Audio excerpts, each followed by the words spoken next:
여기 한국으로 징벌적 파견을 오게 되었다는 BBC 촬영팀이 있습니다.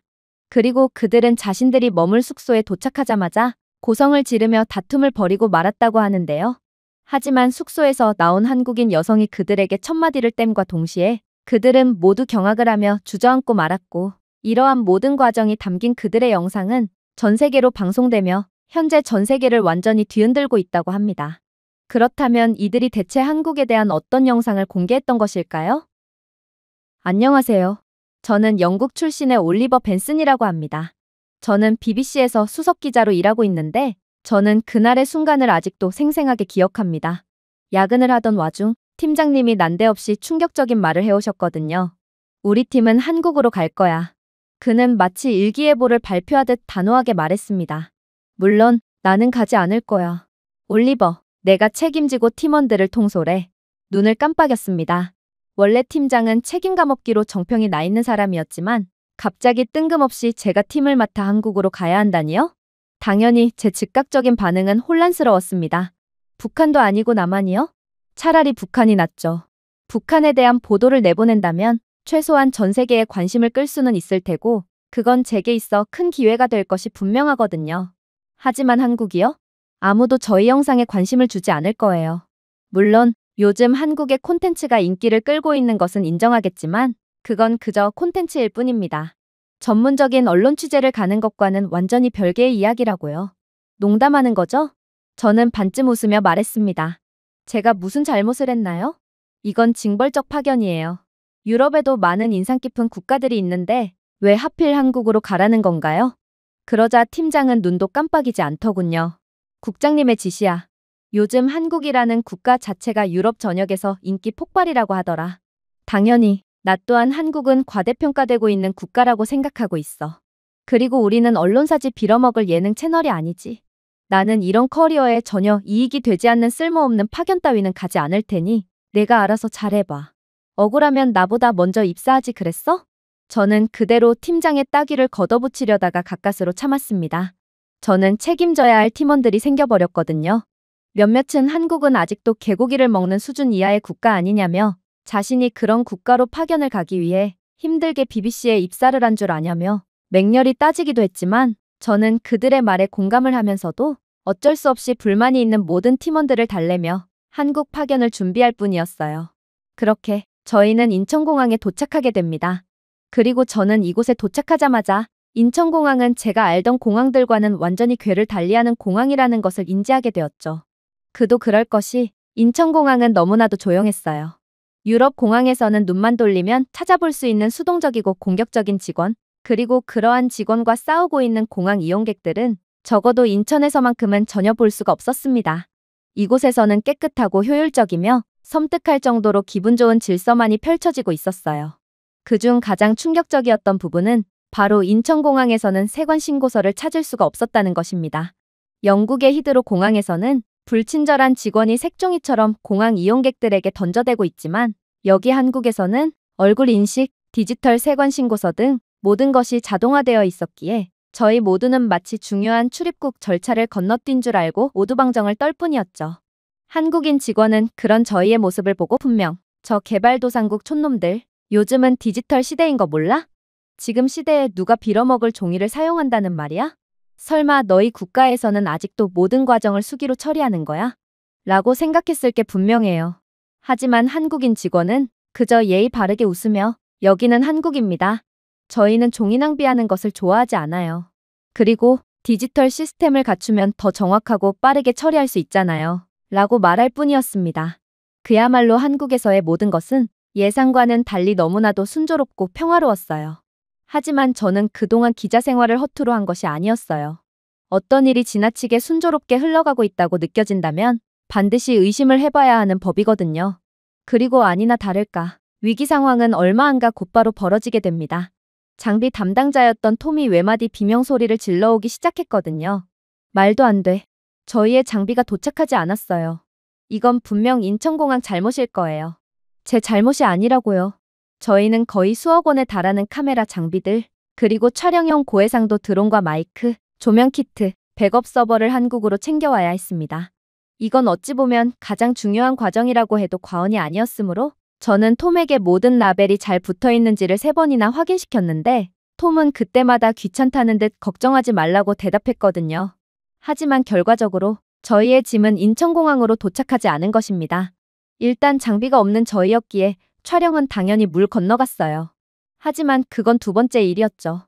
저희가 고가의 장비를 돌려받지 못한다면 이건 분명히 해곡감이었거든요. BBC에서 저희에게 수억 대의 민사소송을 걸지도 몰라요. 하지만 저희는 영국 출신입니다. 도저히 잃어버린 짐을 되돌려 받을 기대가 안 되더군요. 공항에 문의해볼까요? 영국 공항이라면 저희에게 기다리라는 대답만을 반복하다가 6개월 후에야 결국 당신의 물건을 찾을 수 없었습니다. 라는 성의 없는 복사 답변만을 보내줄 뿐일 것입니다. 그리고 저뿐만 아니라 저희 모두는 저희의 잃어버린 짐을 되찾는 것은 불가능에 가깝다는 것을 잘 알고 있었어요. 그래서 저희 중 마음이 약한 몇몇은 이러한 좌절스러운 상황에 그대로 오열을 하고 말았습니다. 어렵게 얻은 일자리에서 쫓겨나는 것도 모자라 막대한 배상금까지 지불해야 하다니 저희의 인생은 통째로 망해버린 것과 다름이 없었거든요.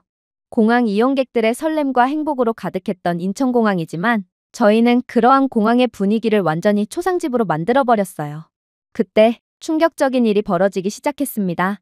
자신을 인천공항 사고 조정팀에서 근무하고 있다고 밝힌 한 여성이 저희에게 유창한 영어를 구사하며 놀라운 말을 해오기 시작했거든요. 어려움을 겪고 계시군요. 제가 도와드릴 일이 있을까요? 영국에서는 아이가 혼자 울고 있어도 안타깝긴 하지만 어쨌든 내일은 아니고 나는 내가 할 길이 바쁘니까라며 그저 무시하기 바쁩니다. 하지만 인천공항에서는 저희에게 즉각적으로 도움을 제공하기 위해 자발적으로 움직인다는 점이 매우 인상 깊었어요. 그래서 저는 혹시나 하는 마음에 그녀에게 저희의 사정을 전부 말해주었어요. 그러자 회사에 알리지 않고 해외에서 사직하는 방법을 검색하고 있던 책임감 없는 톰은 자신의 잘못이 아니고 인천공항 측의 업무 미숙으로 인한 사고이므로 인천공항 측이 반드시 책임을 지라며 역정을 내더군요. 그는 분명 속으로는 자신의 잘못을 인지하고 있던 걸로 보였지만 그저 자신이 감당할 수 없는 문제에 비겁하게 책임을 회피하고 있던 것입니다. 하지만 그러한 톰의 주제도 모르는 무례함에도 이 한국인 직원은 너무나도 여유있게 웃어 보일 뿐이었어요. 제가 도와드릴 수 있을 것 같아요. 항공편 번호와 출발 시간을 알려주시겠어요? 그러고는 그녀는 10분만 기다려보라는 말을 끝으로 어디론가로 연락을 취하기 시작했습니다. 저희 모두는 회의적인 시선을 주고받을 뿐이었습니다. 10분이라고요?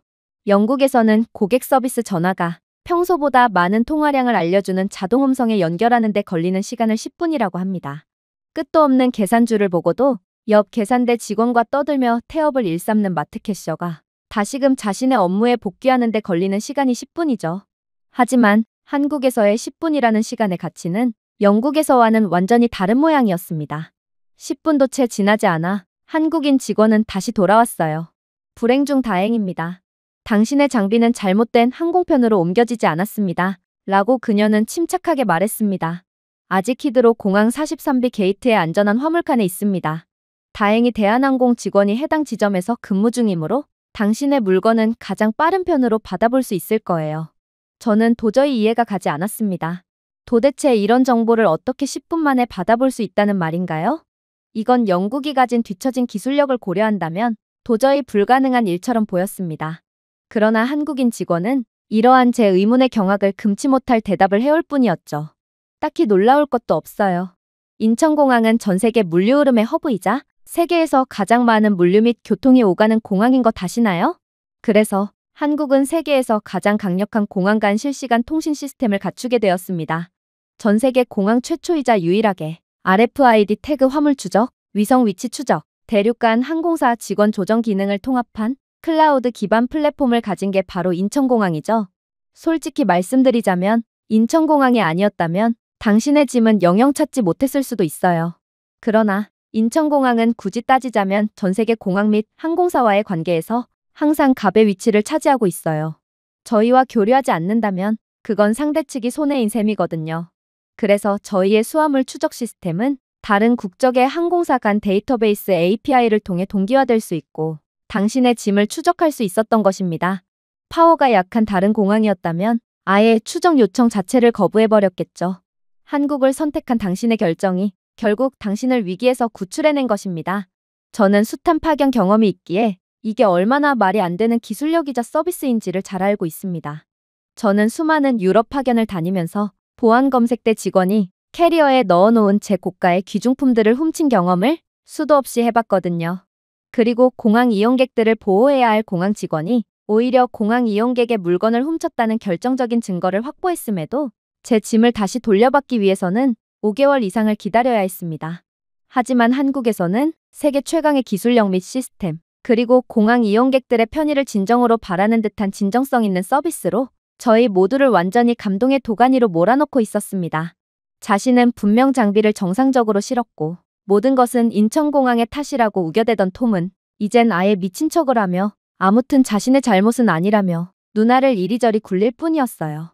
그러나 한국 공항은 그런 톰을 보고 그래, 개발도상국에서 온 내가 뭘 알겠어?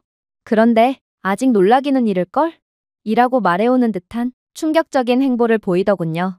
저희를 도와줬던 한국인 공항 직원은 이미 자신은 다음 인천행 직항편에서 장비를 이송해달라는 양식을 제출했고 대한항공은 히드로 공항에서 우선 화물 협상 권한을 가지고 있으므로 저희의 짐은 가장 빠른 편으로 받아볼 수 있다고 말해왔거든요. 심지어 한국 공항에는 짐 배송 시스템까지 시범적으로 운영하고 있기에 저희의 숙소 주소를 알려주면 해당 주소로 수화물이 공항에 도착한 지 24시간 이내에 배송을 해주겠다고 했습니다. 이건 정말 말도 안 되는 상황이었습니다. 한국은 불친절과 거만의 끝을 보여주는 영국 공항을 완전히 굴복시킨 것으로 모자라 이 모든 것이 무료로 그리고 24시간도 안 되어 배송을 완료시키는 미친 수준의 배송 인프라까지 보유하고 있는 국가라고요? 영국에서는 기본적인 택배 배송에 한 달 이상이 소요됩니다. 공항 짐 배송 서비스요? 영국에서 그런 서비스를 기대하지 마세요. 공항 직원에게 욕만 안 먹으면 다행일 정도입니다. 하지만 한국은 모든 면에서 영국을 아득히 능가하는 충격적인 모습을 보여주고 있었어요. 그러나 이 한국인 직원은 그것 말이 안 된다며 머리를 감싸쥐는 저희에게 실시간 항공편 통합이 가능한 수화물 상태 추적 링크까지 제공했기에 저는 이러한 확실한 증거의 상황에 그저 할 말을 잃고 말았죠. 한국의 선진적인 시스템이 저희 모두를 구렁텅이에서 구원한 것입니다.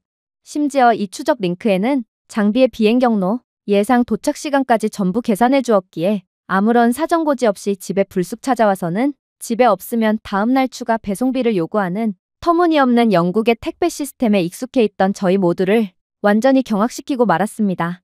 그렇게 저희 모두는 일련의 사건들로 완전히 정신적으로 만신창이가 된 채 공항을 빠져나갔습니다. 그리고 어차피 저희는 고가의 촬영 장비들을 기다려야 했으므로 저는 저희 팀이 따로 챙겨온 휴대용 캠코더와 각종 가벼운 장비들로 한국의 이곳저곳을 돌아다녀보며 가벼운 영상을 제작해보자는 제안을 하게 되었는데요. 그리고 제 말에 모든 팀원들은 그렇게나 한국행을 못마땅해 할 때는 언제고 이제는 거의 한국의 열렬한 팬이 되어버리며 제 말에 흔쾌히 동의했죠. 그렇게 저희의 본격적인 한국에서의 여정이 시작되었습니다. 그리고 그렇게 서울로 향하기 위해 인천공항의 공항철도 익스프레스에 도착했을 때 저는 거의 마음을 다잡았어요. 영국뿐만 아니라 유럽 전역에서 지하철을 타본 경험이 있는 저로서는 지하철이란 얼마나 끔찍한 대중교통인가를 완벽하게 깨달은 상태였거든요. 발권기는 고장나 있는 상태일 것이고 아니면 다음 열차에서 기관사가 무단으로 결근을 하여 해당 노선이 임시 취소되었다라는 황당한 고지를 하고 결국 다음 열차까지 1시간은 기다려야 할 것입니다.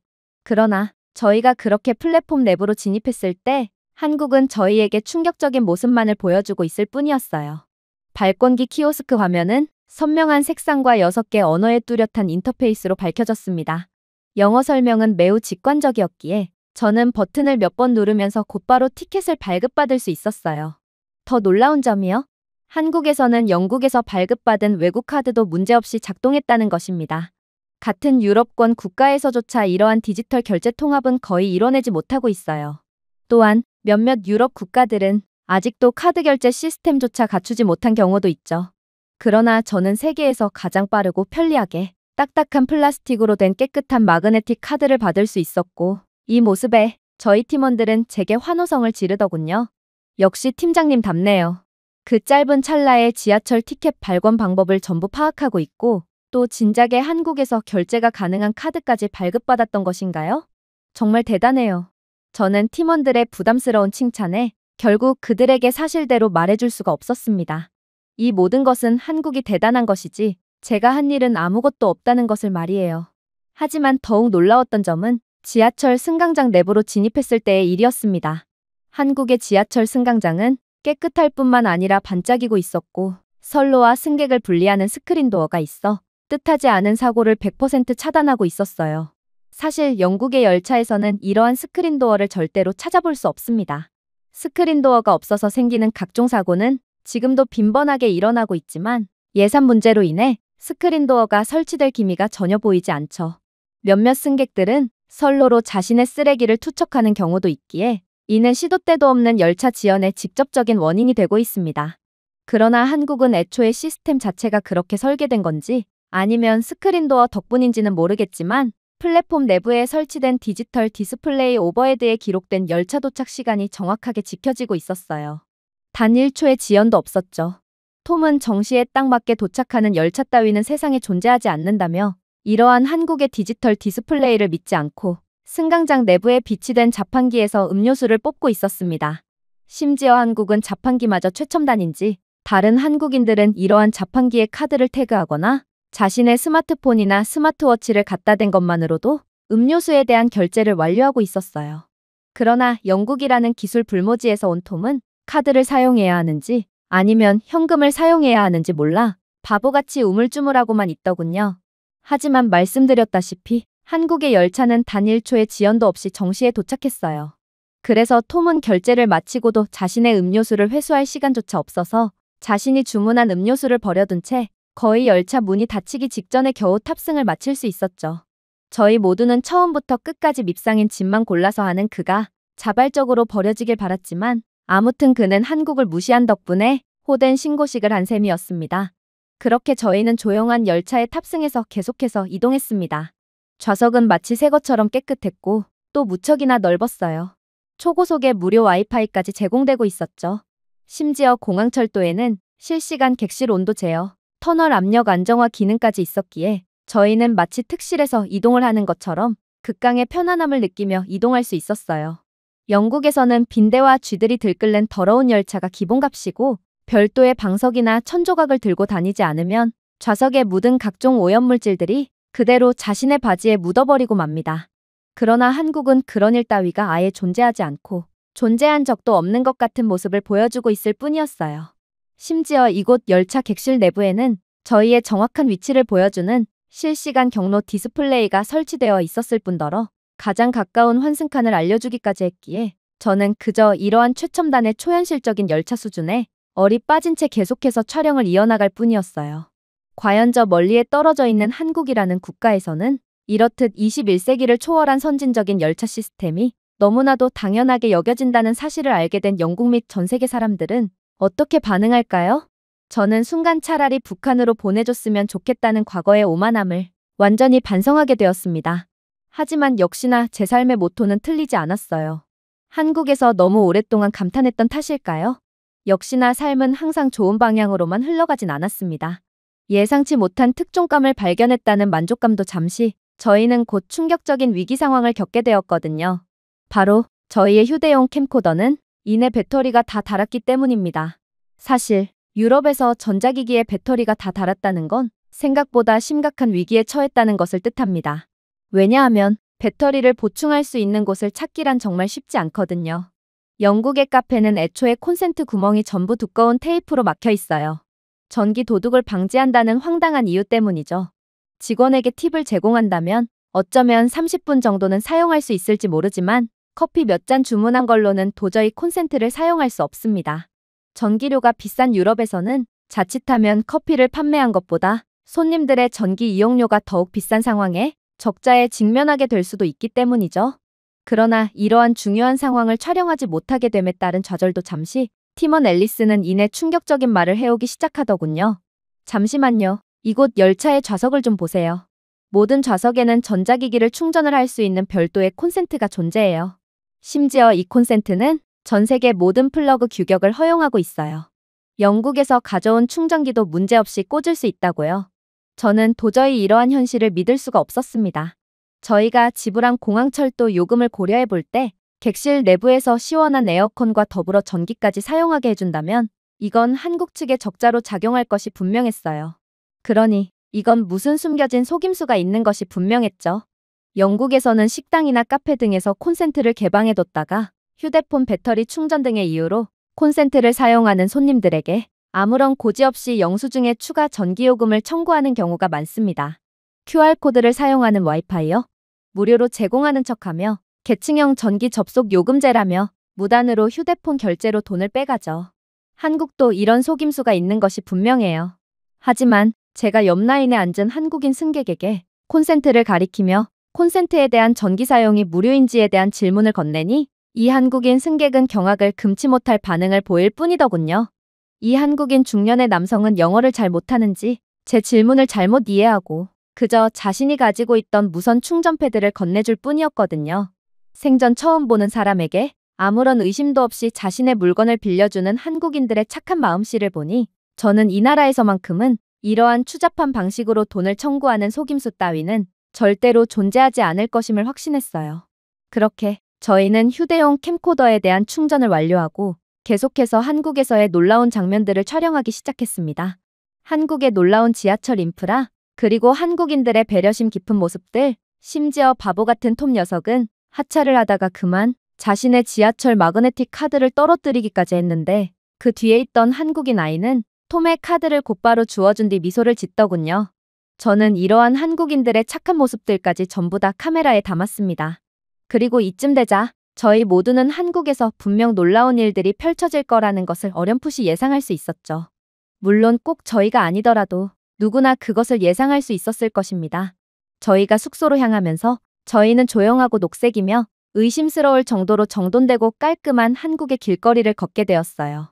영국에서는 부촌에서조차 종종 보인다던 그라피티도, 껌자국도, 심지어 그 흔한 쓰레기 하나조차 보이지 않았습니다.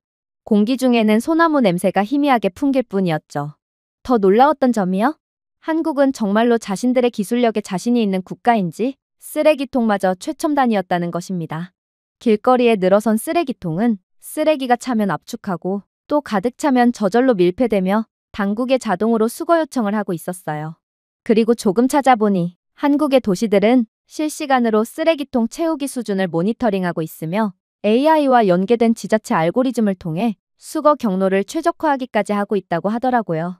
영국에서는 이미 넘친 지 오래인 쓰레기통 주위로 각종 쓰레기들이 널브러져 길거리 통행마저 방해하고 있으며 쓰레기 수거 트럭은 거의 2주는 늦게 출동합니다. 이게 영국의 시스템의 현실인 것이죠. 하지만 한국은 쓰레기통마저 똑똑할 뿐만 아니라 이미 국가의 모든 시스템을 효율적으로 구현해 놓기까지 했다니 저는 이러한 믿을 수 없는 한국의 수준에 숨이 넘어갈 지경이었습니다.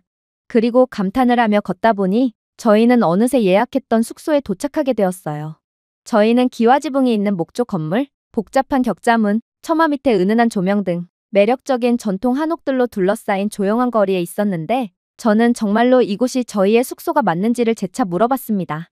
분명 고풍스럽고 멋있어 보이는 건물이긴 했지만 저희 팀의 많은 인원들이 전부 머물기엔 너무 작아 보였고 또 너무 미니멀해 보이기도 했거든요. 과연 이런 나무 건물에 온수 시스템은 갖추어져 있을까요? 그러나 앨리스는 휴대폰의 주소를 보며 틀림없이 이 숙소가 맞다고 말해오더군요. 이건 맞을 리가 없어. 톰이 중얼거리며 이미 휴대폰으로 격렬하게 숙소 확인을 하고 있었습니다. 그러면서 재차 말을 이어나갔죠. 아무래도 우리는 사기를 당한 것 같아요. 이건 그냥 나무 창고잖아요. 멋있어 보이긴 하지만 분명 사람이 거주하기에 적합한 곳은 아닐 거예요.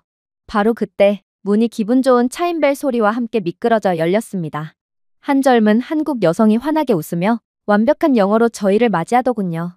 안녕하세요. 벤슨 씨와 BBC 촬영팀이신가요? 눈을 깜빡였습니다. 네? 저는 잔뜩 의구심을 가지며 대답했습니다. 전통 한옥 숙박을 예약하셨습니다. 들어오세요. 저희는 완전히 혼란스러워하는 표정부터 조용한 패닉에 이르기까지 다양한 표정을 주고받았습니다. 앨리스는 속삭였습니다. 난방이 안 되는 것까지는 용납할게요. 하지만 만약 그녀가 침대가 없는 방을 제안한다면 저는 그대로 인천으로 돌아갈 거예요.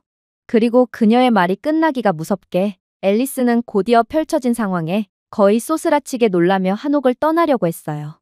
왜냐하면 저희의 안내를 맡은 젊은 한국인 여성은 한옥 내부는 신발을 벗고 들어가야 한다고 말해왔거든요. 앨리스는 무슨 이런 숙소가 다 있냐며 차갑고 지저분한 바닥에 자신의 맨살을 맞대고 싶지 않다며 거의 기겁을 하더라고요. 그러나 제 설득 끝에 등 떠밀려 한옥 안으로 들어간 그녀는 방 안에 들어가자마자 그대로 충격을 받고 주저앉고 말았습니다. 지저분하고 차가운 바닥은커녕 깨끗한 바닥 전체가 부드럽고 빛나는 열을 발산하고 있었거든요. 이럴 수가, 이건 분명 나무 건물이야. 어떻게 바닥이 따뜻할 수가 있지? 앨리스는 완전히 태세를 전환하며 경악을 하는 반응을 보였습니다. 그러자 한국인 여성은 미소를 지었습니다. 이것은 한국의 전통적인 바닥 난방인 온돌입니다. 이 시스템은 바닥 아래에 있는 수도관을 사용하고 에코 보일러를 통해 난방되며 집안 전체의 열 에너지를 순환시킵니다. 덕분에 기존의 난방 방식과는 달리 목이 건조할 일도 없죠. 지금 날씨에는 온돌이 필요 없겠지만 밤에는 꽤나 쌀쌀할 수 있으니 원하시면 얼마든지 한국식 바닥 난방인 온돌을 사용하시면 됩니다. 앨리스는 이미 모든 장면을 촬영 중이었습니다. 잠깐만요. 제가 말했습니다. 이 집의 바닥 전체가 난방되어 있다는 말인가요? 네. 그녀가 대답했습니다. 그리고 각 방은 스마트 패널을 통해 개별적으로 온도를 조절할 수 있어요. 그리고 원한다면 사용하지 않는 방의 난방을 중지시킬 수도 있죠. 이건 도저히 말이 안 되는 상황이었습니다. 영국의 목조주택이요? 천장에서는 물이 새어 베개로 뚝뚝 떨어지고 바람이 그대로 건물 내부로 들어옵니다. 너무 크게 기침하면 무너질 것 같은 정도로 형편없는 게 나무 건물입니다. 그런데 언뜻 보기에는 가스히터조차 설치할 수 없을 것 같은 한국의 나무 건물은 어떻게 이렇게 첨단적이고 과학적일 수가 있나요? 특히나 한국의 온돌 바닥은 마치 지구 자체가 너의 발은 이렇듯 대우를 받을 자격이 있어라고 속삭이는 것처럼 아래에서 가열되고 있습니다. 덕분에 공기는 너무 차갑지도 너무 뜨겁지도 않아서 저로 하여금 완벽하게 안정감을 느끼게 해주었죠. 저는 드디어 한국에 대한 궁금증이 풀리는 기분이었습니다. 한국의 이러한 수백 년은 된 전통 건물조차 과학적이고 똑똑한 모습을 보니 한국이 어째서 현재 매우 첨단적이고 똑똑한 도시 및 시스템을 갖추게 되었는지를 완벽하게 이해하게 되었거든요. 한국은 마치 어느 날 하늘에서 뚝 떨어진 국가처럼 갑자기 등장해서 21세기를 초월한 기술적이고 우수한 모습을 보여줘서 황당함을 느끼던 저였지만 이들은 고대 시절부터 매우 똑똑하고 지능적인 두뇌를 가지고 있는 국가였기에 이들의 우수한 선조의 피를 그대로 물려받은 지금의 한국인들이 뛰어난 건 어찌 보면 당연한 이치였거든요. 물론 저는 약간의 현타를 느끼기도 했죠.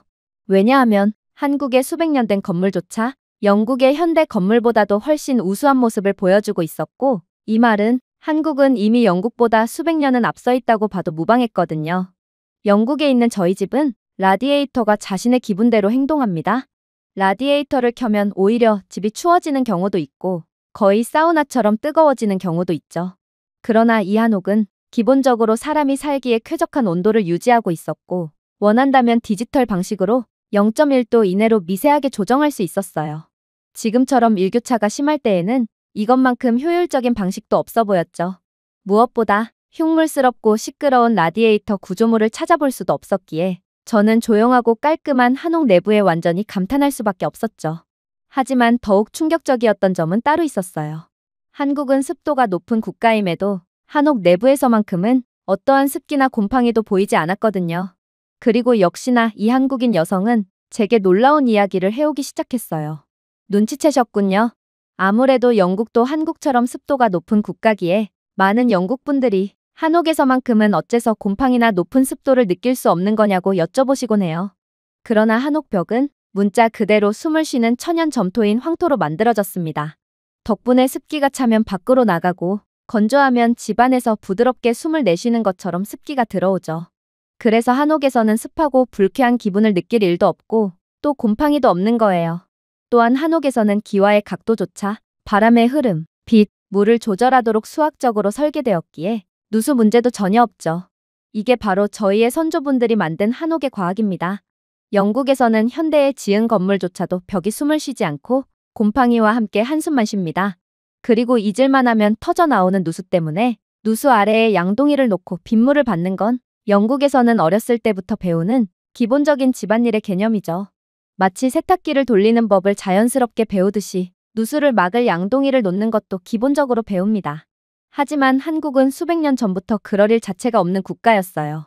그리고 모든 것은 한국인들의 높은 지능지수에서 비롯된 과학적인 집 설계 덕분이었죠. 하지만 그렇게 팀원들 모두가 한국에 경탄하며 훈훈한 분위기가 이어지던 그때 앨리스가 비명을 지르며 기겁을 하기 시작했어요. 저것 봐요. 저 창문 말이에요. 너무 크고 보안도 전혀 되어 있지 않잖아요. 이건 너무 위험해요. 지금 이런 집에서 밤을 보내야 한다는 말인가요? 이건 미친 짓이에요. 저는 여기서 나갈래요. 그랬습니다. 한옥의 창문은 너무 컸고 또 방범장치랄 것이 전혀 존재하지 않았어요. 물론 낮에야 좋겠죠. 창호지 베이스의 슬라이딩 종이문은 반투명하지만 개인적이어서 햇빛을 충분히 받을 수 있도록 설계되었고 창문도 마찬가지였거든요. 하지만 영국에서는 이런 방식의 창문이나 문을 사용하지 않아요. 영국에서는 강도의 공격에서 살아남을 수 있을 만큼 두꺼운 커튼으로 창문을 막고 그것도 모자라 두꺼운 쇠창살을 창문에 도배해 놓습니다. 그야말로 햇빛 자체를 얻을 수 없는 구조죠. 그러지 않는다면 밤만 되면 범죄 소굴로 바뀌는 영국에서 절대로 살아남을 수 없어요. 하지만 이 한국인 여성은 다시금 경악을 금치 못할 말을 해오기 시작했어요. 글쎄요. 한국에서는 범죄 때문에 햇빛을 막을 필요가 없어요.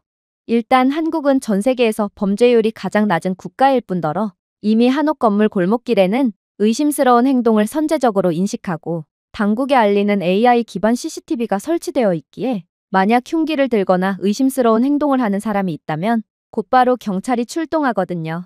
또한 한옥 대문에는 거동수상자가 얼쩡거리면 곧바로 영상을 녹화하고 자동으로 알림을 보내주는 스마트 도어락이 설치되어 있어요. 그러니 여러분들은 100% 안전한 환경에서 생활하실 수 있을 거예요. 이곳에서 오랫동안 사신 몇몇 한국인 주민분들은 아예 대문을 잠그지 않고 생활하시는 경우도 있어요. 한국에서는 이렇듯 대문을 잠그지 않고 생활하는 게 꽤 일반적인 생활 양식이에요. 그만큼 한국은 안전한 국가거든요. 이렇듯 최첨단 방범장치로 무장한 이곳 한옥 건물이지만 실제로 방범장치가 사용된 적은 단 한 번도 없기도 하죠. 저희 모두는 일동 할 말을 잃고 말았어요. 한국은 범죄조차 전혀 없는 국가라면 도대체 한국의 단점은 무엇이란 말인가요? 특히나 이곳 한옥은 에어컨을 굳이 가동할 필요조차 없이 그저 선풍기 한 대만으로 충분히 시원했는데요. 알고 보니 이것도 전부 한옥의 과학적인 면모 덕분이었습니다. 지붕 돌출부는 여름 햇살을 차단하지만 겨울빛은 쬐지 않으므로 자연스러운 공기 흐름 덕분에 에어컨이 굳이 필요 없던 것이죠. 더 재미있는 점이요? 그렇게나 툴툴거리던 톰은 어느새 설명을 듣다 말고 방 한편에서 그대로 잠에 빠져버렸다는 것입니다. 심지어 이곳 한옥은 침대조차 없었어요. 톰은 이러한 모습을 보고 한국은 너무 가난한 국가라 침대조차 없는 거냐며 인상을 잔뜩 찌푸렸지만 그는 따뜻한 온돌 바닥에서 방치된 고양이처럼 웅크리고 있더군요.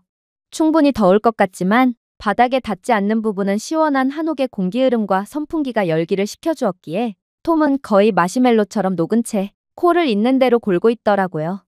특히나 이곳 한옥 내부는 전통과 최첨단을 조화롭게 꾸며놓았는지 일주기 리듬 AI를 사용하여 실내 조명은 자연광에 자동으로 맞춰졌기에 톰은 수면 조명 모드를 사용하며 완전히 꿈나라에 가 있었습니다. 그리고 한국에 완전히 사랑에 빠진 저희는 끝까지 억지를 부리며 한국을 까내리려고 하는 톰이 너무나도 안 이꼬웠기에 저희는 그대로 골아떨어진 톰을 버리고 바로 앞에 한옥 스타일의 레스토랑으로 향해버렸죠. 그리고 그렇게 도착한 전통 스타일의 한식당에서 저는 또다시 깜짝 놀랄 장면을 목격했어요. 왜냐하면 이곳 한식당은 건물 외부의 전통적인 모습과는 달리 내부는 디지털화되어 있어서 매우 편리했거든요. 태블릿이 테이블에 내장되어 있으며 고해상도 이미지, 알레르기 여부 설명, 6개 언어로 된 정확한 메뉴 설명이 되어 있었어요. 또한 로봇 카트가 음식을 싣고 식당 복도를 지나다니는 장면을 보니 이곳 한식당은 인간 직원 없이 그저 모든 것이 최첨단 기술로만 운영되는 것처럼 보였습니다. 이게 바로 영국의 문제입니다. 영국은 되도 않는 전통을 따지며 오래된 건물이 더 이상 건물의 기능을 유지할 수 없을 정도로 노후화되고 위험해졌음에도 절대로 재건축도 하지 않고 유지보수를 하려거든 시청의 허가를 맡아야 하거든요. 현재 유럽을 관통한 폭염의 상황에도 영국 정부는 건물 미관을 해친다는 이유로 에어컨 설치조차 못하게 막고 있을 정도니 영국은 극단적으로 보수적인 국가적 분위기 때문에 그저 퇴보하고만 있는 것입니다. 당연히 건물 내부도 각종 쓸모없고 오래된 것들 투성이죠. 하지만 한국은 실용적이고 유연한 시스템 덕분에 고풍스럽고 전통적인 모습을 유지하면서도 사람들로 하여금 극한으로 편리한 삶을 유지할 수 있게 해주고 있었어요. 물론 한식의 풍미 또한 기가 막혔죠.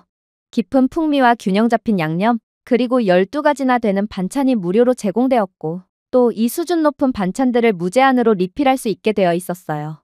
저는 이런 천국과 다름이 없는 한식을 매일 먹고 사는 한국인들이 너무 부러워 거의 미칠 지경에 이르렀습니다. 그러나 앨리스의 생각은 조금 다르더군요. 앨리스는 식사를 코로 하는지 입으로 하는지 모를 정도로 음식은 계속해서 입으로 집어넣었지만 계속해서 고개를 갸웃대며 의문을 표했거든요. 그리고 제가 대체 무슨 일이냐고 묻자 앨리스는 생각지도 못했던 말을 해오기 시작했어요. 너무 이상해요. 이 수많은 음식들은 10분도 안 돼서 나왔잖아요. 이게 어떻게 가능할까요? 영국에서 음식을 주문하면 1시간은 지나서야 전자레인지로 조리된 저품질의 즉석 음식이 나와요. 그런데 어떻게 한국은 마치 저희가 이러한 음식들을 주문할 것이라고 예상이라도 한 것처럼 수준 높은 음식을 10분 만에 준비할 수 있었을까요? 그러고는 그녀는 정말로 자리를 박차고 나가 번역의 파나만 들고 그대로 주방으로 들어가더군요. 그리고 잠시 후 자리로 다시 돌아온 그녀는 자신의 제육볶음을 한 입 크게 베어 물더니 이내 충격적인 답변을 해오기 시작했습니다. 이곳 주방에서는 AI 기반 키친 시스템을 사용하고 있고 빅데이터를 분석해 과거 고객 데이터를 기반한 주문 패턴을 통해 각 요일마다 어떤 음식이 주문될지 어느 정도 예상이 가능하다고 해요. 그래서 음식을 빠르게 만들 수 있었던 거죠.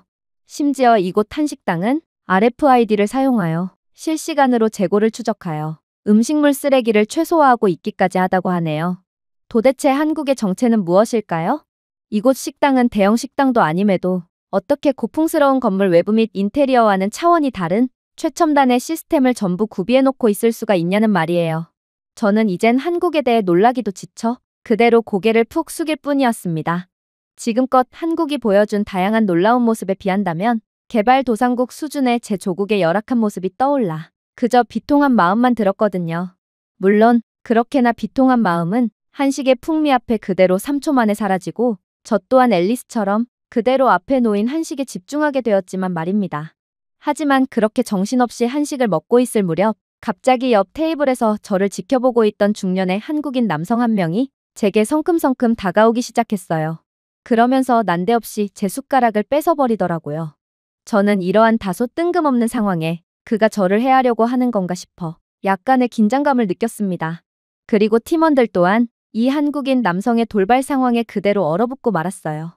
그런데 이 한국인 남성은 이내 충격적인 행동을 해오는 거 아니겠어요? 그는 제가 주문한 비빔밥을 전문적인 솜씨로 뒤섞기 시작하더니 이내 참기름까지 뿌려주고는 엄지손가락을 치켜올리며 그대로 돌아가 버렸거든요. 그랬습니다.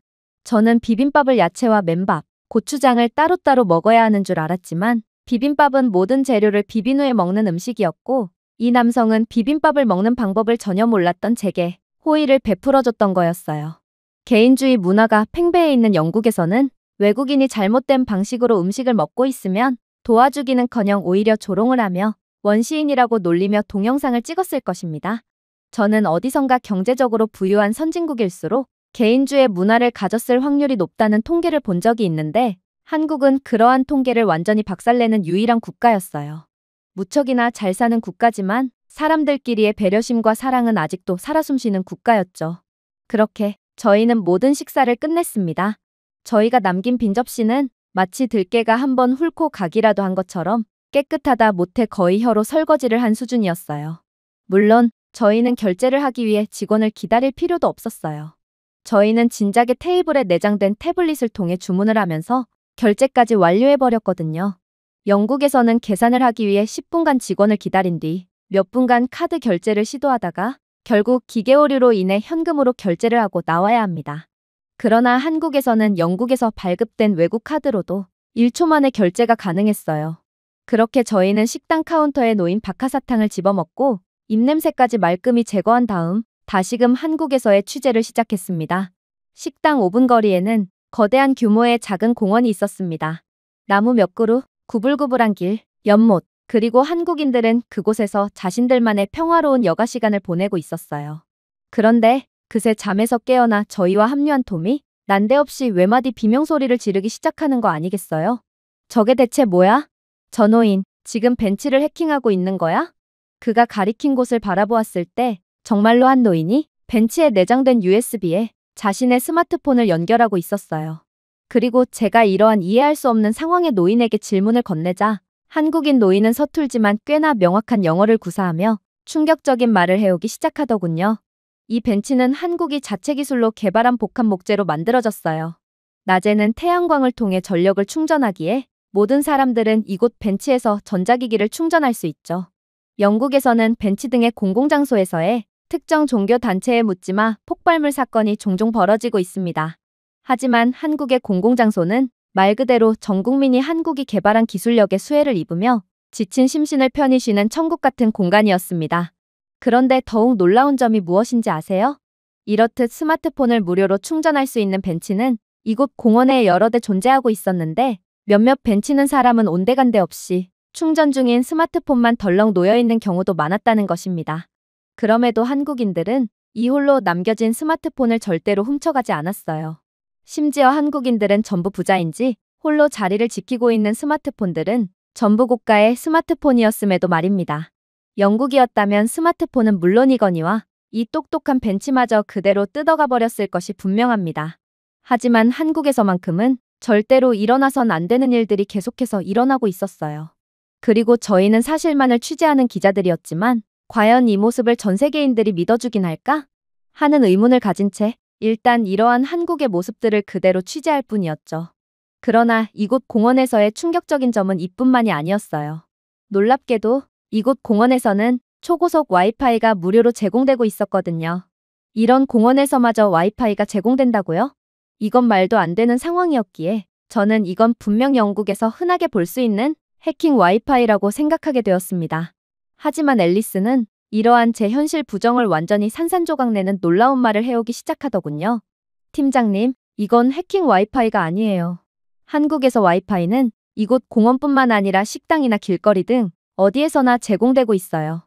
저는 지금껏 데이터를 이용한 적이 없고 전부 공공 와이파이를 이용하고 있었는데요. 한국은 그야말로 데이터를 별도로 구매할 필요가 없는 국가였다고요. 그랬습니다.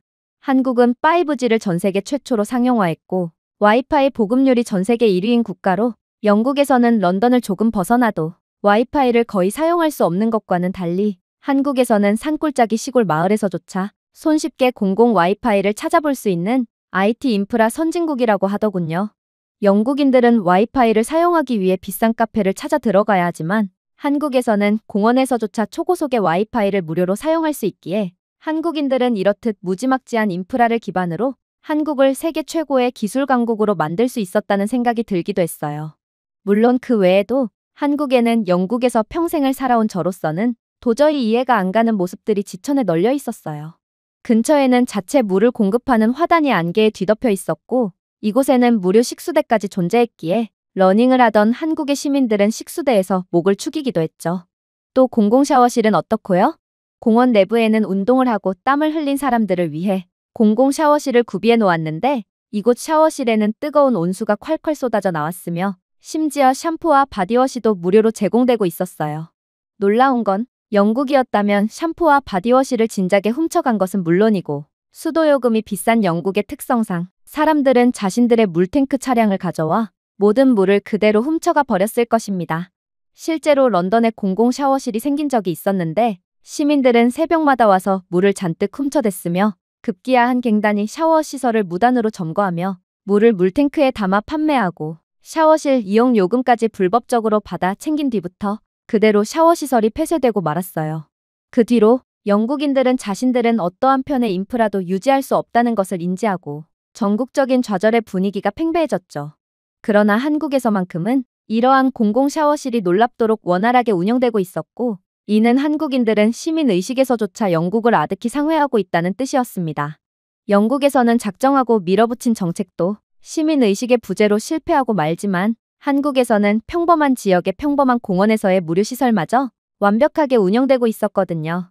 하지만 저는 이러한 한국의 충격적인 면모에 그저 넋이 나가 있을 여유가 없었어요. 저는 한식당의 12첩 반찬을 거의 소가 염을 먹듯 남들이 먹기 전에 전부 허겁지겁 주워 먹어서 그런지 제 뱃속은 꽤나 큰 녀석이 나올 거라는 강력한 신호를 주기 시작했거든요. 하지만 저는 식은땀을 잔뜩 흘리면서도 도저히 화장실을 찾을 수 있을 거라는 생각이 안 들었어요.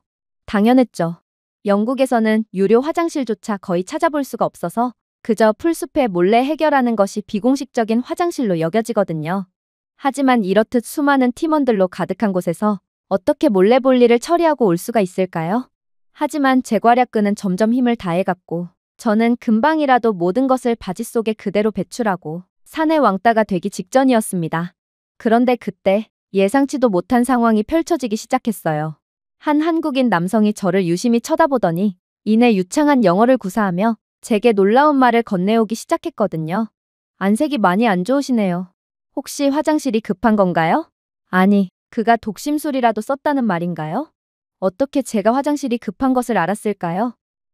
지금 생각해보니 제 오만상을 찌푸리며 식은땀을 흘리는 모습을 보면 그 누구라도 제가 화장실이 급하다는 것을 알 수 있었을 것입니다.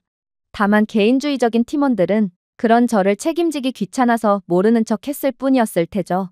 아무튼 이 한국인 남성은 또다시 믿기지가 않는 말을 해오기 시작했어요. 이것 보세요. 한국에서는 그저 지도 앱에 화장실만 검색해도 무료 공중화장실이 어디에 있는지 전부 표시돼요. 한국은 공중화장실 보급률이 전 세계에서 가장 높은 국가 중 하나로 당연히 화장실 이용에 대한 모든 비용은 무료죠. 검색을 해보니 바로 옆에 공중화장실이 보이네요. 저쪽으로 가면 됩니다. 저는 거의 얼굴이 새파래져서 금방이라도 이 악마의 갈색 덩어리들을 배출하기 직전이었기에 이 구세주 같은 남성에게 고맙다고 인사할 틈도 없이 괄약근을 필사적으로 틀어막고 조심스럽게 움직일 뿐이었어요. 그리고 그렇게 느릿느릿 도착한 공중 화장실에서 저는 화장실에 입장하자마자 그대로 좌절하고 말았어요. 이런 젠장, 이건 장애인 화장실이잖아. 이곳을 이용할 수는 없어. 나는 문명인이라고. 이곳은 장애인들을 위한 공간이야. 정말로 저는 그냥 근처의 풀숲에서 볼일을 처리하는 게 더 낫겠다는 생각을 할 뿐이었어요. 노약자는 존중을 받아야 하는 사람들입니다. 그런데 제가 이 장애인 화장실을 사용하면 제가 장애인 화장실을 사용하는 틈에 그들이 피해를 보면 어떡한다는 말인가요? 그러나 제가 혼미해지는 정신을 가까스로 붙잡으며 계속해서 화장실을 탐색해 본 결과 이곳은 장애인 화장실이 아닐 수도 있다는 생각이 들었어요. 물론 이곳 화장실은 너무나도 깨끗하고 넓고 똑똑했습니다. 일단 무료 화장실임에도 불구하고 시원한 에어컨 바람이 흘러나오고 있었고 비데가 설치된 변기는 물론이거니와 이 변기는 버튼을 누르지 않아도 자동으로 변기 물이 내려가는 스마트 변기처럼 보였거든요. 특히나 이곳 화장실 변기칸은 셀프 클리닝 UV 살균기까지 갖추고 있었기에 저는 이렇게나 고급스러운 화장실은 틀림없이 장애인 화장실이라고 생각할 수밖에 없던 것이죠. 그러나 제가 긴가민가 하고 있을 무렵 사지가 멀쩡해 보이는 다른 한국인이 들어와 그대로 변기칸으로 들어갔어요. 그리고 곧이어 들어온 다른 한국인도 주저없이 변기칸으로 들어갔죠. 그리고 결국 제가 서 있는 변기칸 하나만 남았습니다. 그리고 지금은 화장실 피크 시간대인지 다른 한국인 남성이 소변칸을 지나쳐 변기칸 쪽으로 다가오는 것을 본 저는 이 화장실은 장애인 전용이 아닌 그냥 한국의 인프라가 너무 선진적이기 때문에 제가 오해를 했던 것임을 깨닫고 그렇게 변기칸을 빼앗기기 전에 곧바로 변기에 앉았습니다. 한국에서는 일반 화장실마저 거의 5성급 호텔에서나 있을 법한 화장실의 수준을 갖추어 놓았다니 저는 뭐 하나 빼놓을 데가 없는 한국의 모습에 그저 할 말을 잃을 뿐이었어요. 영국에서는 유료 화장실조차 물을 내리는 버튼이 고장나서 변기 위의 뚜껑을 열고 내부에 물속에 손을 넣어서 직접 물을 내려야 하기에 영국인들은 이러한 귀찮은 과정이 싫어서 아예 변기물 자체를 내리지 않는 경우가 많습니다. 그러나 한국은 그런 영국인들 모두를 죄다 개발도상국의 시민들로 만들어버렸어요. 그렇게 저는 거의 어안이 벙벙해진 채 화장실에서 나오게 됩니다. 팀원들은 날씨가 더우니 음료수라도 구매해야겠다며 근처에 있는 편의점으로 향하더군요. 그리고 저는 이곳 편의점에 들어감과 동시에 다시금 경악을 하며 거의 도망치듯 편의점에서 나올 수밖에 없었어요. 당연했죠. 이곳 편의점은 편의점이라기보단 마치 쇼룸처럼 보였거든요. 그래서 저희가 정말로 편의점에 들어갔던 것이 맞는지 재차 확인해야 했습니다. 부드러운 조명과 미니멀한 디자인, 마치 K-팝 안무가가 배치한 것처럼 완벽하게 정렬된 선반, 모든 것이 깔끔했죠. 하지만 더 놀라웠던 건 이곳은 분명 편의점일 뿐이었음에도 내부에는 전자레인지, 끓는 물 기계, 상상할 수 있는 모든 맛의 컵라면, 갓 내린 바리스타 커피, 복사기, 스마트폰 충전 기계, ATM까지 보였습니다. 결국 저는 참지 못하고 터뜨리고 말았죠. 여긴 그냥 게스트하우스 주방이잖아. 어떻게 이게 가능한 거지? 영국 편의점에서는 유통기한이 지난 샌드위치와 악마를 소환하는 것 같은 기괴한 소리가 나는 오래된 커피 머신만이 덜렁 놓여 있습니다. 그도 그럴 것이 영국에서는 좀도둑과 강도가 거의 비공식적으로는 직업으로 인정을 받을 만큼 형편없는 치안을 자랑하고 있기에 비싸고 품질 좋은 음식이나 장비를 도저히 편의점에 비치해둘 수가 없어요. 그러나 이곳 매장 안에는 일회용 젓가락, 휴지, 손소독제가 깔끔하게 놓여있는 깨끗한 테이블까지 존재하고 있었고, 한국인 손님들은 자신이 사용한 테이블을 깔끔하게 청소까지 한 뒤 유유히 자리를 벗어나는 높은 교양 수준을 보여주고 있더군요. 편의점 입장에서는 손님들을 배려해주기 위해 한국인들을 믿고 티슈를 비치해 놓은 거겠지만, 한국인 손님들은 편의점을 청소하고 나가니 오히려 편의점이 이익을 보고 있는 상황이었던 것입니다. 하지만 진정한 충격은 저희가 모든 물건을 고른 뒤 계산을 하려고 할 때 일어났습니다. 직원이 존재하지 않았거든요. 저희는 계속해서 기다렸지만 여전히 직원은 올 생각을 안 했어요. 그러자 앨리스는 예리한 질문 하나를 건네오더군요. 가만 보자. 그러고 보니 우리가 이곳 편의점에 들어왔을 때 직원이 있었던가? 이곳 편의점 직원은 애초부터 없었던 것 같지 않아? 그리고 그녀의 질문에 대한 답은 재밌게도 다른 한국인 손님이 해주었죠. 그는 어리둥절해 있는 저희에게 다가오더니 놀라운 말을 해오기 시작했거든요. 직원을 기다리시는 건가요? 안타깝지만 이곳은 무인 편의점이에요. 모든 결제는 스스로 해야 하죠. 제가 결제하는 모습을 잘 보시고 따라하세요. 그러고는 그는 능숙하게 자신이 가져온 물품들을 결제하더니 이내 여전히 서툴게 따라하는 저희를 도와주기까지 했어요. 그리고 앨리스는 여전히 믿을 수가 없다는 듯 떨리는 목소리로 질문을 건넬 뿐이었죠. 이건 말도 안 돼요. 어떻게 편의점이 무인으로 운영될 수가 있단 말인가요? 그리고 이곳 편의점은 각종 고가의 장비들로 가득해요. 커피 머신부터 전자레인지 등 영국이었다면 이런 제품들은 전부 작물상으로 넘어갔거나 누군가의 집에 훔친 가전제품으로 사용되고 말 거예요. 이곳 근처에서 누군가가 감시를 하고 있는 거 맞죠? 해도 이건 너무하잖아요. 그러나 이 한국인 남성이 짓는 표정을 보니 그는 별로 비싸지도 않은 걸 누가 가져간단 말이야? 그리고 제품이 필요하면 자신이 돈을 벌어서 구매하면 되지 왜 남의 물건을 훔칠 생각을 하는 거야? 라고 말해오는 것 같았고, 이렇듯 남의 물건을 훔치는 행위 자체를 이해하지 못하는 듯한 한국인의 반응에 앨리스는 그만 자신이 촬영하던 휴대용 캠코더를 놓쳐버리고 말았어요. 그런데 그때 예상치도 못했던 일이 벌어지기 시작했습니다. 그렇게나 맑았던 하늘이었는데 갑자기 천둥이 치며 엄청난 폭우가 쏟아지기 시작했거든요. 그러자 이 한국인 남성은 편의점을 나서려다 말고 갑자기 편의점 앞 우산꽂이에서 우산을 하나 짚고 그대로 결제도 안 한 채 우산을 가지고 나가려고 하는 거 아니겠어요? 저는 그의 이중적인 모습에 구역질이 치밀었고 그렇게 표정 연기까지 하며 선진국 시민인 척을 하더니 눈 하나 깜짝하지 않고 물건을 훔치는 그의 모습을 지적하게 됩니다. 이봐요. 결제를 하고 가져가야죠. 지금 뭐 하는 짓입니까? 그러자 이 한국인 남성은 저희 모두를 완전히 경악의 도가니로 빠뜨리고 말았어요. 결제요? 이건 공유 우산꽂이함이에요. 한국의 주민센터 등의 공공장소에서는 이러한 무료로 우산을 빌려주는 제도가 활성화되어 있어요. 왜냐하면 한국의 여름에는 갑작스러운 폭우가 자주 내리곤 하거든요. 그리고 그렇게 시작한 제도는 우산 회수율 100%가 넘어가게 되면서 결국 무인 편의점에까지 시스템이 확장되었죠. 어차피 무인 편의점 자체가 신뢰를 기반으로 장사를 하는 시스템이기에 손님들은 무인 편의점에 들러 우산을 대여하면서 물건을 하나라도 더 구매하고 있고 결국 이건 서로에게 윈윈이라고 할 수 있거든요. 저는 완전히 얼이 빠지고 말았어요. 한국에서는 보증금도 없이 낯선 사람에게 우산을 빌려주고 있다니요. 영국에서는 우산 도난 문제로 아예 우산꽂이함 자체를 폐기해버렸고 비가 올 때면 남의 우산을 훔치거나 강탈해서 쓰는 것이 거의 일반적인 사회적 현상으로까지 여겨지고 있지만 한국은 어떻게 이런 말도 안 되는 시스템이 너무나도 당연하다는 듯 구축되고 또 유지되고 있을 수가 있을까요? 결국 저는 도저히 참지 못하고 거의 소리를 지르며 이 한국인 남성에게 따져묻게 되었습니다. 이봐요. 거짓말하지 마세요. 당신의 주장이 거짓말이라는 것을 증명해 볼까요? 당신은 분명 우산 회수율이 100%가 넘어간다고 주장했어요. 어떻게 100%를 넘어갈 수가 있나요? 무슨 독재국가의 투표율을 말하고 있는 건가요? 당신은 선진국 시민 인척을 하기 위해 과장을 해버렸고 결국 그러한 거짓말은 탄로나고 말았네요. 하지만 이 한국인 남성은 이내 상상치도 못했던 말로 모두의 뒤통수를 때려버리기 시작했습니다. 네, 회수율은 정말로 100%가 넘어가요. 몇몇 시민들은 자신들이 빌렸던 우산을 다시 반납하는 것을 넘어 우산 꽂이함에 우산이 없으면 자신의 안 쓰는 우산을 꽂아 넣으며 불특정 다수에게 우산을 대여해주기도 하거든요. 물론 한국인들 중에도 우산을 대여하고도 반납하지 않는 사람이 일부는 있겠죠. 하지만 자신의 우산을 선뜻 내놓는 사람이 훨씬 더 많기에 우산 회수율은 100%를 넘어가는 것입니다. 왜 이러한 현상을 이해하지 못하는 거죠? 당신의 조국인 영국에서는 남의 물건을 훔치는 게 당연하게 여겨지고 호의를 원수로 갚는 게 일반적인 사회적 풍조인가요? 설마요. 그의 말이 맞았습니다. 그게 바로 영국, 아니 유럽인들의 실체예요.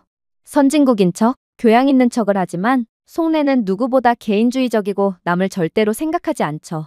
저는 문득 방송 자료를 조사하다가 전 세계 CCTV 대수에 대한 자료를 조사했던 때를 떠올렸습니다.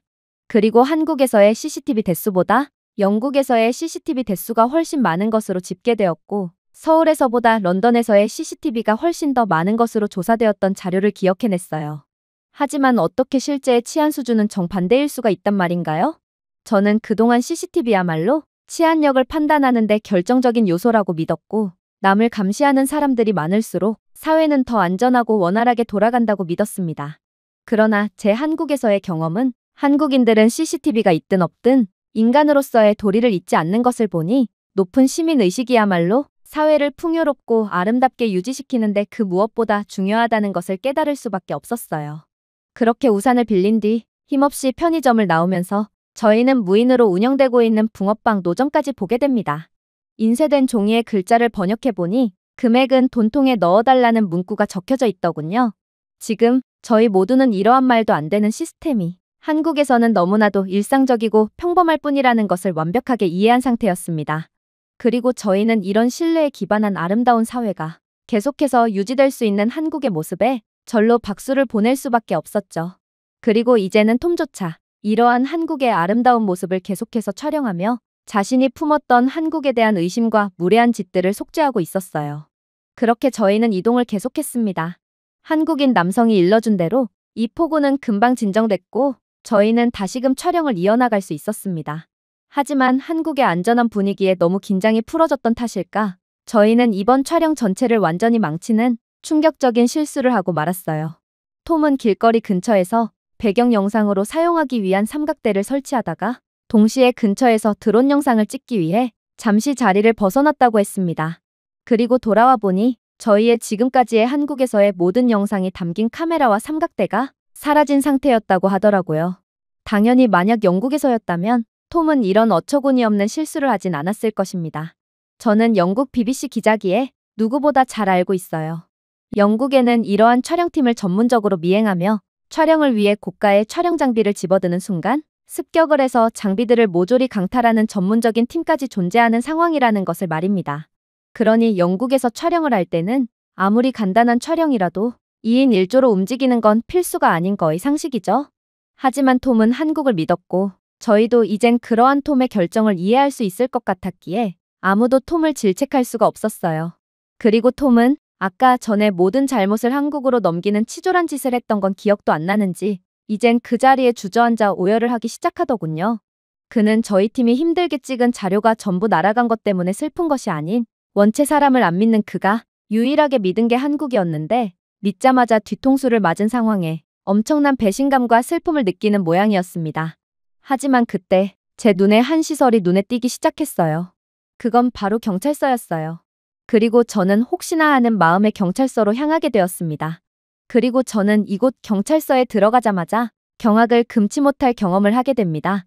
왜냐하면 경찰은 제가 들어올 것을 기다리고 있기라도 한 듯 이내 카메라 때문에 오셨죠? 라는 번역 앱을 건네왔거든요. 그리고 자초지종을 듣게 된 저는 그저 할 말을 잃어버리고 말았어요. 한국 경찰은 이미 저희가 카메라를 잃어버렸다는 것을 알고 있는 상황이었어요. 왜냐하면 근처에 있던 AI CCTV는 수상한 움직임을 감지했고 이미 경찰 당국에 자동 알림을 제공한 상황이었거든요. 무슨 수상한 움직임이냐고요? 저희의 고가의 장비는 아직 영국에서 한국으로 이동하는 중이었기에 저희는 저가의 휴대용 장비로만 촬영을 이어나가던 상황이었습니다. 그리고 저가 삼각대는 톰이 세워둔 카메라의 무게를 지지하지 못하고 금한 것엔 바람에 넘어지고 말았어요. 그리고 하필이면 카메라는 도로 쪽으로 넘어졌기에 2차적인 피해를 감지한 시민이 카메라와 삼각대를 경찰에 맡긴 것입니다. CCTV는 바로 이러한 수상한 물건이 도로를 막고 있는 상황을 감지했고 그것이 저희 팀의 카메라라는 것을 파악할 수 있었던 것이죠. 저는 카메라가 원래의 주인의 품으로 돌아올 수 있다는 사실을 한국에서 난생 처음 알았어요. 영국에서는 절도의 1순위 타겟이 되는 게 카메라고 깜빡하고 어디에 두고 왔다면 아예 되찾을 생각 자체를 하면 안 되는 게 바로 카메라입니다. 하지만 한국은 영국에서의 상식을 완전히 뛰어넘는 국가였고 그렇게 저희 팀 모두는 눈물을 흘리며 한국에 대한 열렬한 감사를 외칠 뿐이었습니다. 그리고 앨리스는 마지막 말을 덧붙였죠. 제 생각에는 앨리스가 계속해서 말했습니다. 우리는 한국을 촬영하러 온 것이 아닌 것 같아요. 우리는 한국으로부터 재교육을 받기 위해 여기에 온 것 같아요. 그리고 그녀의 말에 저희 모두는 고개를 끄덕이며 동의했습니다. 그리고 그렇게 숙소로 다시 돌아온 저는 팀원들에게 한 가지 제안을 하게 됩니다. 내 생각에 오늘 하루 동안 찍은 촬영분으로도 충분할 것 같아. 다른 나라였다면 한 달은 촬영해야 할 분량이지만 한국에서는 하루 만에 영상을 채웠거든. 자, 이제 컷 편집을 해보자. 앨리스, 신뢰할 수 있는 인터넷을 찾아줘. 그러자 그녀는 코웃음을 치더군요. 우리는 한국에 있어요. 나라 전체가 신뢰할 수 있는 인터넷이에요. 아직도 모르겠어요? 그녀가 맞았습니다. 그렇게 저희 팀은 편집 노트북을 들고 한옥 공용 공간에 앉았습니다. 드론 촬영, 오디오, 멀티캠 인터뷰, 타임랩스 등 40GB가 넘는 4K 원본 영상을 보유하고 있었습니다. 런던에 있는 클라우드 서버에 백업하고 초기 피드백을 위해 원본 컷을 본사로 보내야 했어요. 아마 우리는 밤새도록 여기 있을 거야. 하지만 휴식 시간은 나중에 충분하게 줄 테니 너무 불평하지 말자고. 제가 경고했습니다.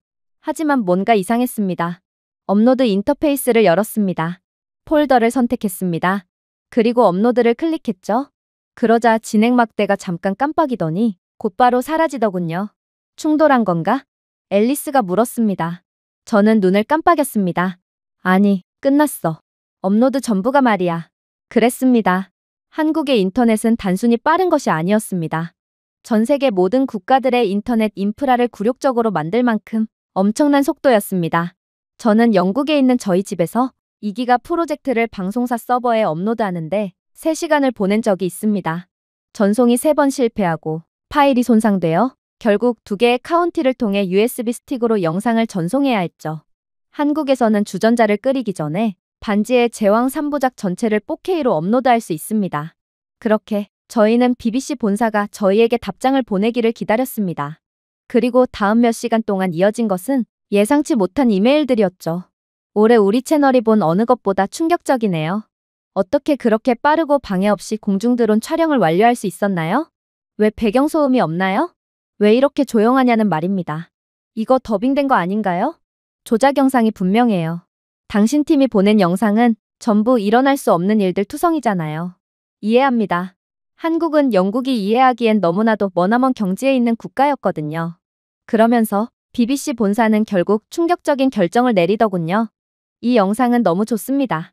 하지만 그대로 방송하면 사람들이 편향성 문제를 제기하며 비난할 수도 있어요.